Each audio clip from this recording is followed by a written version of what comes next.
Bharat UK व्यापार समझौता 8 sector में बम्पर फायदा 2030 तक 120 अरब डॉलर का व्यापार। भारत और यूनाइटेड किंगडम ने ऐतिहासिक मुक्त व्यापार समझौता किया है जो 2030 तक द्विपक्षीय व्यापार को 120 अरब डॉलर तक ले जाएगा।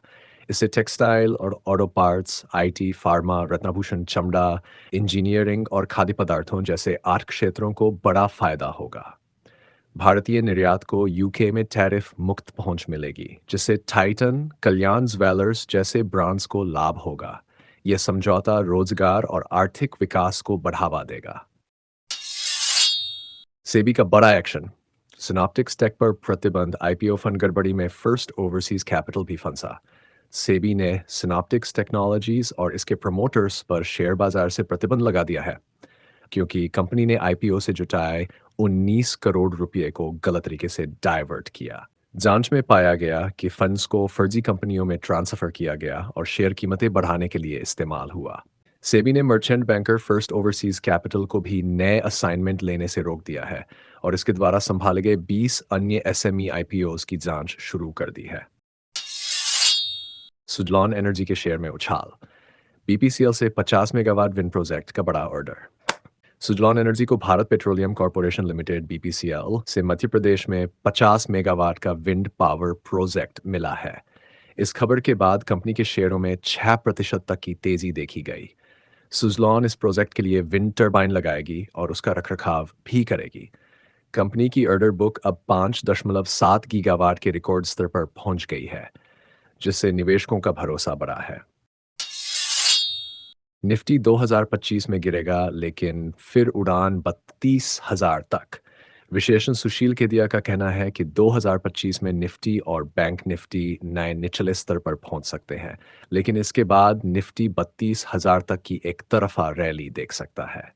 उन्होंने सलाह दी है कि आईटी और एफएमसीजी शेयरों में निवेश करें, खासकर जब उनकी कीमतें गिरें, और निजी बैंकों से बचें। पीएसयू बैंक और बड़ी कंपनियों के शेयर अच्छा प्रदर्शन कर सकते हैं। भारत पाक तनाव से शेयर बाजार पर संकट, शंकर शर्मा ने दी चेतावनी। प्रमुख निवेशक शंकर शर्मा ने चेतावनी दी है कि भारत द्वारा पाकिस्तान में की गई सैन्य कार्रवाई से दोनों देशों के बीच तनाव बढ़ सकता है, जो शेयर बाजार के लिए नई मुश्किलें खड़ी कर सकता है। उन्होंने कहा कि यह स्थिति बाजार में पहले से मौजूद चुनौतियों को और गंभीर कर सकती है। निवेशकों को सतर्क रहने की सलाह दी जा रही है। एनएसई बीएसई ने विदेशी यूजर्स के लिए वेबसाइट बंद की, साइबर खतरे से सतर्कता। नेशनल स्टॉक एक्सचेंज एनएसई और बॉम्बे स्टॉक एक्सचेंज बीएसई ने साइबर खतरों के चलते विदेशी यूजर्स के लिए अपनी वेबसाइट्स की पहुंच अस्थायी रूप से बंद कर दी है। सूत्रों के मुताबिक यह कदम सावधानी के तौर पर उठाया गया है, लेकिन विदेशी निवेशकों के ट्रेडिंग पर इसका कोई असर नहीं पड़ेगा। भारतीय बाजार सामान्य रूप से काम कर रहे हैं। टाटा मोटर्स के शेयर में उछाल, कंपनी 2 हिस्सों में बंटेगी, शेयरधारकों की मंजूरी। टाटा मोटर्स के शेयरधारकों ने कंपनी को 2 अलग-अलग सूचीबद्ध कंपनियों में बांटने की योजना को 99.995% वोटों से मंजूरी दी है। एक कंपनी पैसेंजर वाहन, जगुआर लैंड रोवर सहित, और दूसरी कमर्शियल वाहन पर ध्यान देगी। इस खबर से बुधवार को शेयर 4% तक चढ़े। विश्लेषकों का कहना है कि यह कदम कंपनी की वैल्यू बढ़ाएगा और निवेशकों को फायदा होगा। एमआरएफ का धमाका, 2,290% डिविडेंड प्रति शेयर, 229 रुपये की बम्पर घोषणा।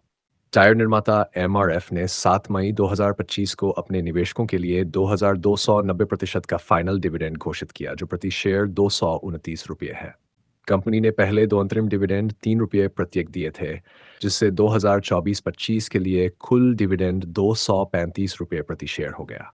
चौथी तिमाही में कंपनी का मुनाफा 31% बढ़कर 498 करोड़ रुपये और आय 12% बढ़कर 6,944 करोड़ रुपये रही। टाटा एल्क्सी का बड़ा धमाका, अब एआई से होगी खिलाड़ियों की चोटों की सटीक पहचान। टाटा एल्क्सी और यूरोप की स्पोर्ट्स डॉक्टर संस्था एकोसेपी ने मिलकर एक नई शुरुआत की है। अब खिलाड़ियों की चोटों का इलाज और बचाव होगा आर्टिफिशियल इंटेलिजेंस एआई से।